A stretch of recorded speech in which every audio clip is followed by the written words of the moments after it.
Alright mga boss, welcome back sa ating YouTube channel. So, for today's video, mag-i-install na naman tayo ng dashcam.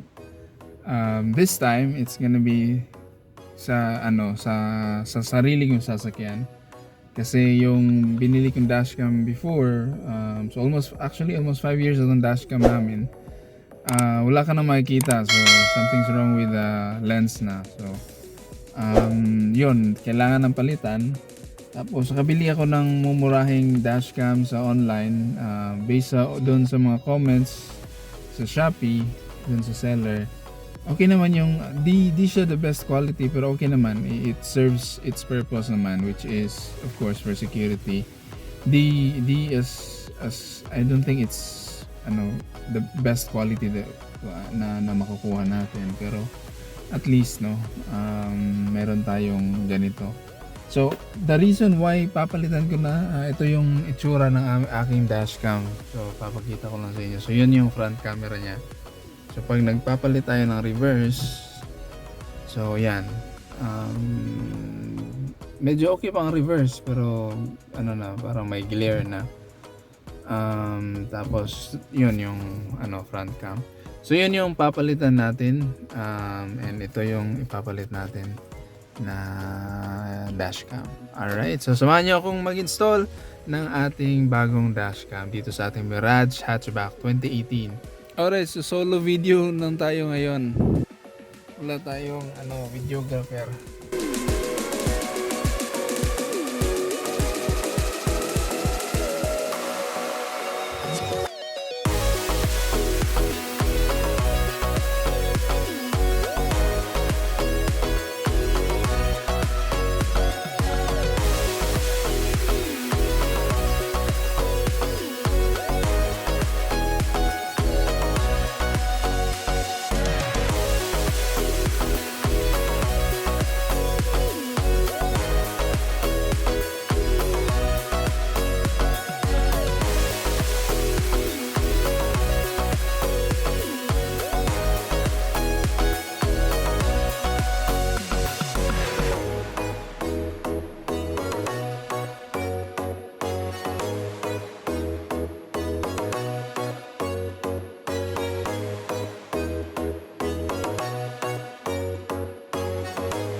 Testing natin.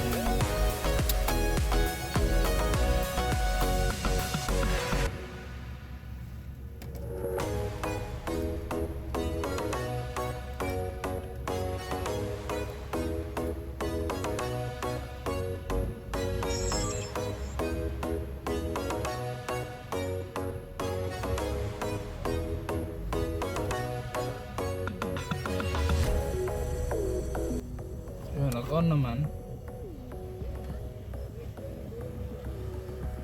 Good, good.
Ito na. Gagawin na lang natin is magpapalit ng rear camera. Actually nagpakahirap ako doon. So yun, lesson learned, dapat i-check muna kasi baka same lang yung ano niya, sa mga cables niya. So sayang lang yung effort. Binaklas ko pa, muntik na lang mabaklas lahat. So buti na lang at ano na, okay na.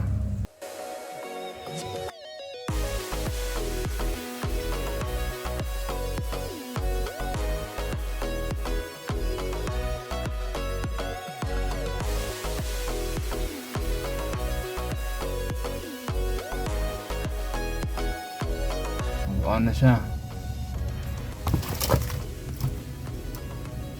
So yan yung camera niya. Wala pa yung SD card ko. Lalagyan ko pa. Tapos of course papakita natin kung ano yung actual niya sa pag-re-record mamaya or sa next video of course. So ngayon installation muna.